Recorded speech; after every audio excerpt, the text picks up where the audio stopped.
Vai jūs pārsteigtu, ja uzzinātu, ka Krievijai ir plāni uzbrukt Polijai? Nē, tas mani nepārsteigtu.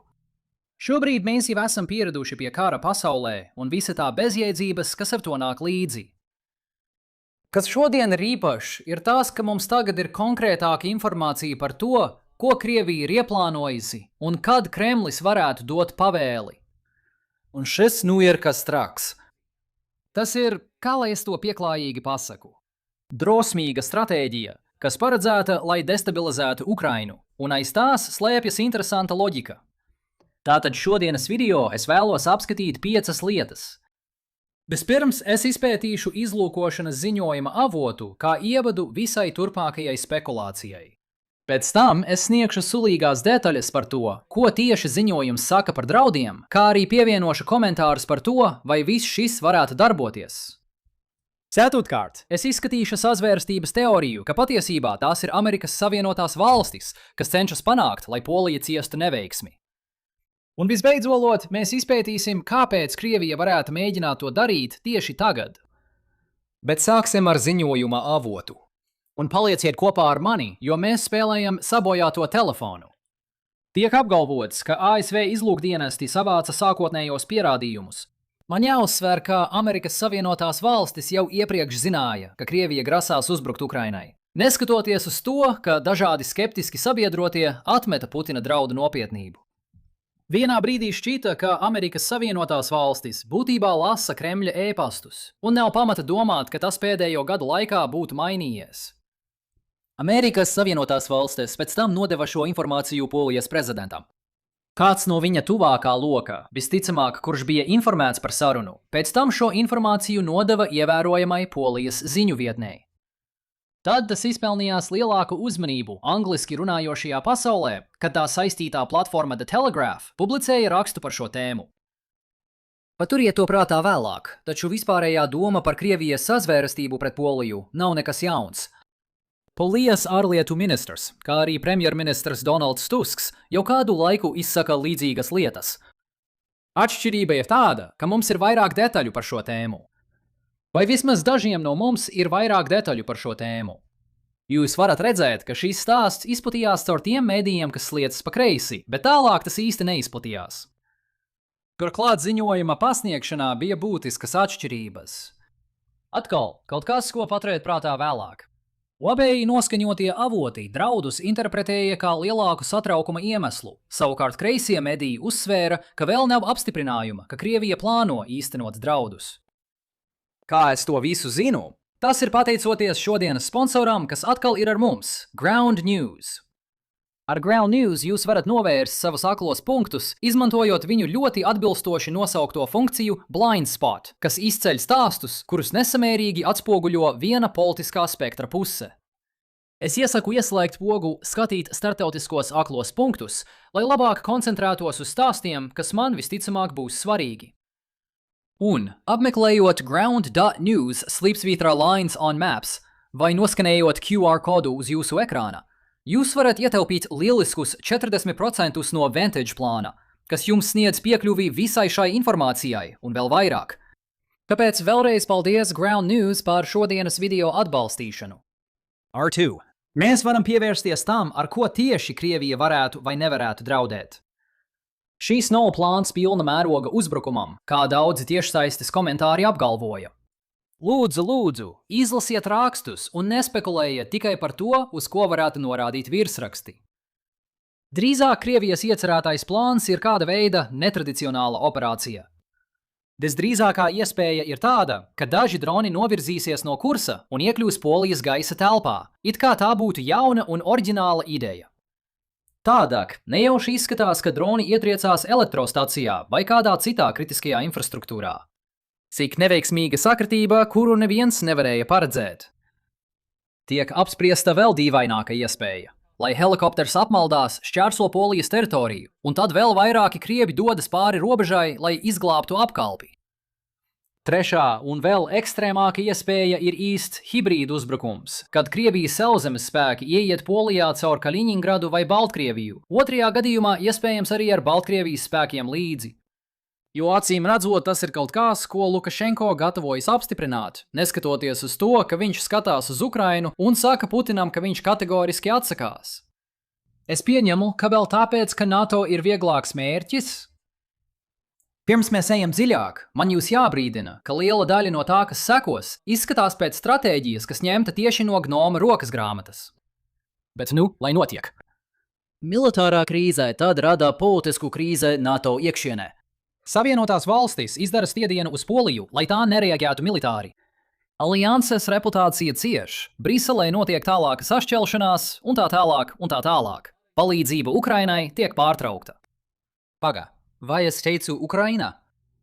Kau? Jā, lieta ir tāda, ka tu nevari vienkārši ar blā blā blā pārlekt pāri tam, kā Krievija ar šo trako stratēģiju nonāk līdz gala rezultātam. Un, hei, varbūt šajā visā kaut kas ir. Polija un Ukraina šobrīd ir diplomātiskā strīdā par Stepānu Banderu, Otrā pasaules kara laika Ukrainas nacionālistu, kurš sadarbojās ar nacistisko Vāciju, lai atbrīvotu Ukrainu no Padomju Savienības. Bet galu galā pats nonāca Vācu koncentrācijas nometnē. Labs padoms, nesadarbojieties ar nacistiem. Labi, es negribu iegrimt detaļās, bet Zelenskis nesen apstiprināja speciālo spēku vienību, kas nosaukta pēc Banderas kustības. Viņš joprojām ir populāra figūra dažos Ukrainas nacionālistu aprindās, pateicoties viņa brīvības cīnītāja reputācijai, jo daudzi cilvēki bijušajā Padomju Savienībā patiešām ienīst to, ko Padomju Savienība nodarīja viņu valstīm. Un tagad, kad tās atkal ir valstis, viņi nevēlas atgriezties pagātnē. Taču Bandera kustība arī izdarīja kara noziegumus pret poļu minoritātēm, kuru rezultātā gāja bojā no 50 līdz 100 tūkstošiem cilvēku. Tāpēc Varšavā uz visu šo skatās diezgan nelabvēlīgi. Tāpēc es varu saprast, kā Krievijas iesaistīšanās šeit varētu uzkurināt nacionālistus Polijā, lai viņi vēlētos pilnībā novērsties no Ukrainas. Tad tas izraisa sekundārus satricinājumus pārējā aliansē, un Krievija iegūst to, ko vēlas. Vai arī iespējams Kremlis cer uz pārmērīgu reakciju uz šo nekonvencionālo operāciju. Lai atgādinātu jums par bieži atkārtotu tēmu šajā kanālā, Putins patiešām vēlētos mobilizēt vairāk spēku nosūtīšanai uz Ukrainu. Bet viņš to nevar izdarīt, jo valstī trūkst politiska atbalsta. Tādējādi helikoptera pilots apmaldās, un tie neapdomīgie kara kurinātāji Polijā nogalina 5 nevainīgus krievu karavīrus. Un tāpēc noslēgumā lūdzu atbalstiet manu karu Ukrainā, jo atcerieties, ka mēs tur patiesībā cīnāmies pret NATO. Tas patiešām ir vienīgais veids, kā Krievija gūst jebkādus panākumus ar helikopteru stratēģiju, ja vien netiek īstenota viltus karoga operācija un paši Krievi nenogalina savus karavīrus. Pretējā gadījumā tas tikai liek Krievijas helikopteru pilotiem izskatīties vēl nekompetentākiem. Un noteikti pastāv iespēja, ka tas radīs politiskas domstarpības Briselē par to, kā reaģēt, kas varētu vēl vairāk sašķelt aliansi. Vai arī tas varētu, ziniet, vienkārši novest pie 5. panta iedarbināšanas, un Ziemeļatlantijas padome varētu noteikt, ka labākais veids, kā atjaunot drošību Ziemeļatlantijas reģionā, ir izrakstīt Ukrainai tukšu čeku. Tas labi pāriet uz mūsu nākamo punktu, par to, ka šis ir milzīga sazvērestība. Nav nekādu reālu draudu, un Amerikas Savienotās valstis nopludināja šo informāciju Polijai, Krievijas vārdā, lai pārliecinātu politikas veidotājus Varšavā, ka Polijai ir izdevīgāk visu savu aizsardzības budžetu novirzīt iekšējai aizsardzībai, nevis Ukrainai. Pamostieties, aitas! Noskaidrosim šo jautājumu uzreiz. Baltijas drošības dienesti ir apstiprinājuši draudu realitāti, un Baltijas valstis ir ārkārtīgi koncentrējušās uz to, lai Krievija paliktu Krievijā. Tikmēr izlūkošanas ziņojumā bija brīdinājums, ka uzbrukuma mērķis būtu piespiest Eiropas valstis pārtraukt palīdzību Ukrainai. Tātad, saskaņā ar šo sazvērestību, Krievija it kā saka Savienotajām valstīm, lai tās pamudinātu Poliju pārtraukt palīdzību Ukrainai, sakot Polijai, ka Krievija cenšas panākt, lai Polija pārtrauktu šo palīdzību. Labi. Tad ir vēl viena saistīta sazvērestība, kas saistīta ar to, kā Savienotās valstis piespiedīs Poliju ļaut Krievijas karaspēkam plosīties pāri robežai. Kā tieši kāds domā, ka darbojas Polijas pavēļu ķēde? Vai viņi redz, ka Krievijas karaspēks šķērso robežu, un tad zvana uz Balto namu un prasa atļauju dot triecienu? Nē, tā tas nestrādā. Tas, labākajā gadījumā, šķiet kāda padomju fantāzija par to, kā CIP rausta visus NATO diedziņus. Nevis alianse ir politiska organizācija, kas, pateicoties kādam brīnumam, laika pa laikam panāk visu vienošanos par kādām nozīmīgām politikām. Ja kas, tas izklausās tā, ka Amerikas Savienotās Valstis dalījās ar izlūkdatiem, lai palīdzētu iepriekš sagatavot stingru atbildi, lai alianse nebūtu pārsteigta, kad tas notiek.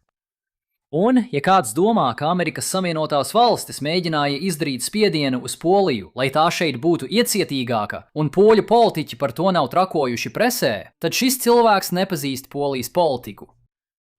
Realitāte ir tāda, ka lielākā daļa NATO ikdienas iekšējās darbības joprojām ir tāda pati kā pirms dažiem gadiem.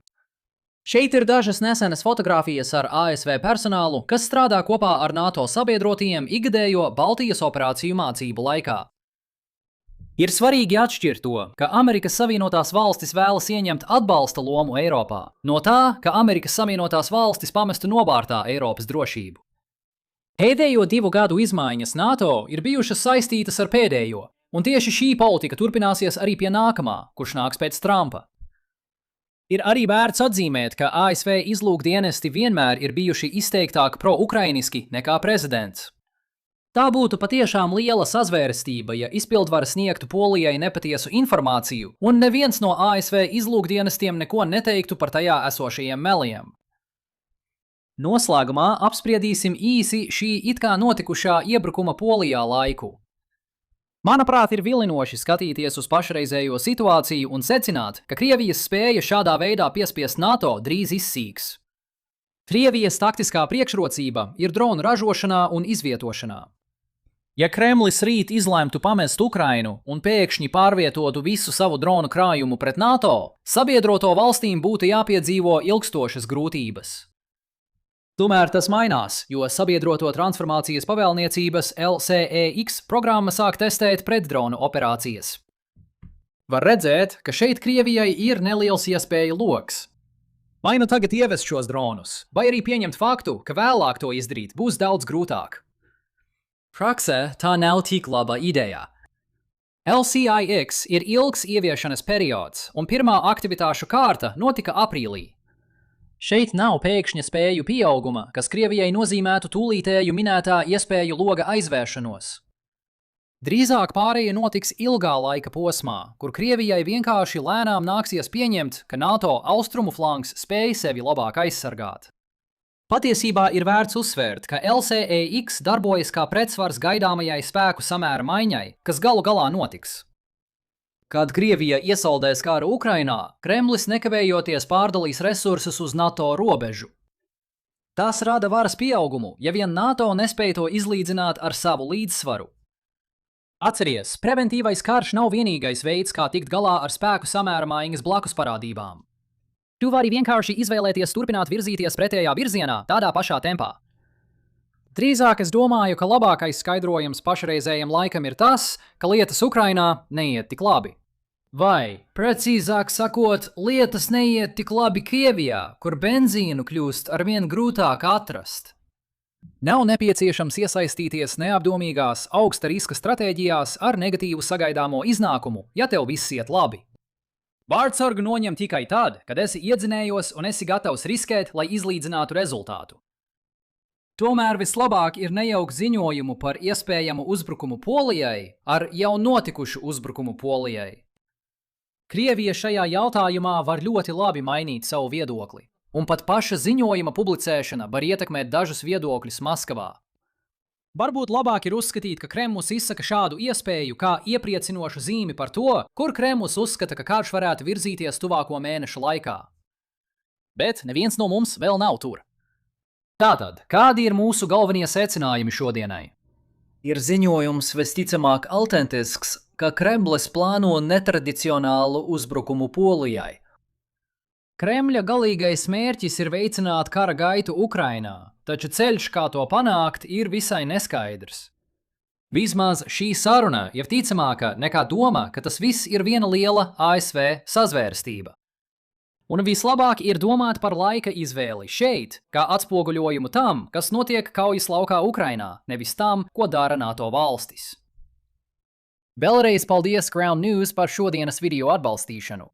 Jūs varat doties uz ground.news/lines on maps vai noskanēt QR kodu uz ekrāna, lai iegūtu lielisku 40% atlaidi Vantage plānam. Arī, ja jūs neesat sekojuši līdzi, es pēdējā nedēļā esmu pavadījis daudz laika publicējot saturu savā otrajā kanālā. Apskatiet dažus klasiskus ģeopolitikas palīdzības materiālus turpat. Un, ja jums patika šodienas video, lūdzu nospiediet patīk, dalieties un abonējiet, un tiksimies rīt! Sarjiet Sevi.